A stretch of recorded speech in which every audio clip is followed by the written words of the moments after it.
गरीब शेतकऱ्याच्या मुलाने IAS होऊन गावाचे नशीब बदलले. ज्या मुलाच्या वडिलांना संपूर्ण गाव अपयशी शेतकरी म्हणायचे, त्याच मुलाने काही वर्षांनी IAS अधिकारी बनून गावात पाऊल ठेवलं.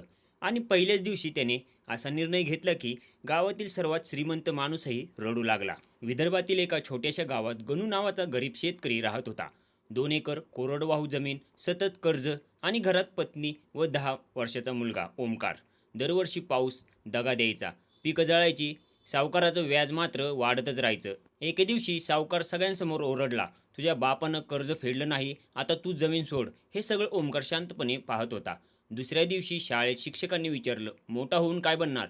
कोणी डॉक्टर, कोणी इंजिनियर म्हणालं. ओमकार उठला आणि म्हणाला, मी असा अधिकारी बनेन जो शेतकऱ्यांना सावकारासमोर झुकू देणार नाही. संपूर्ण वर्ग हसू लागला.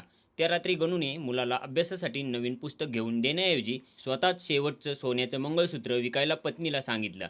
आईच्या डोळ्यात अश्रू होते, पण ती म्हणाली, दागिने पुन्हा येतील, मुलाचं भविष्य नाही. अचानक गणूला शेतात काम करताना साप चावला. उपचारासाठी पैसे नव्हते. गावकऱ्यांनी मदत केली, पण गणू अनेक दिवस अंथरुणाला खिळला. आता घर चालवण्याची जबाबदारी लहान ओमकारवर आली. सकाळी दूध वाटप, दुपारी शाळा, संध्याकाळी शेतमजुरी आणि रात्री अभ्यास. एक दिवस दिव्याचं बिल भरता आलं नाही. ओमकार रस्त्यावरील दिव्याखाली बसून अभ्यास करू लागला.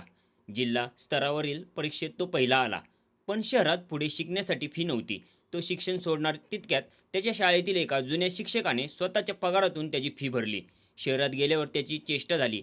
गावाकडचा फाटके कपडे, पण तो रोज लायब्ररीत 12-12 तास बसू लागला. पहिल्याच UPSC प्रयत्नात तो नापास झाला. सगळे म्हणाले, आता परत गावात ये. पण त्याच्या वडिलांनी फक्त एकच वाक्य म्हटलं, हारलास तर शेती कर, पण लढाई सोडू नकोस. दुसऱ्या प्रयत्नाच्या काही दिवस आधी गणू हृदयविकाराने निधन झालं.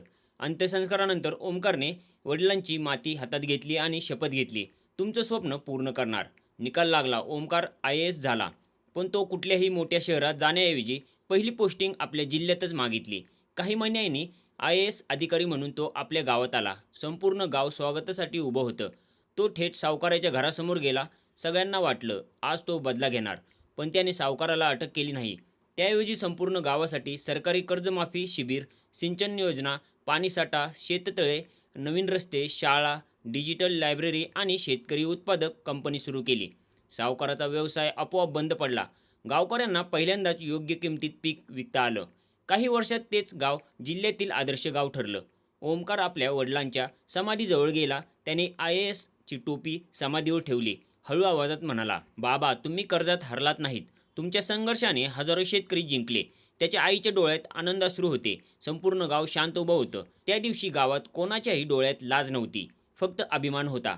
गरिबी माणसाची ओळख नसते. शिक्षण, चिकाटी आणि आईवडिलांच्या त्यागाची किंमत ओळखणारा मुलगा फक्त स्वतःच नाही तर संपूर्ण गावाचं भविष्य बदलू शकतो.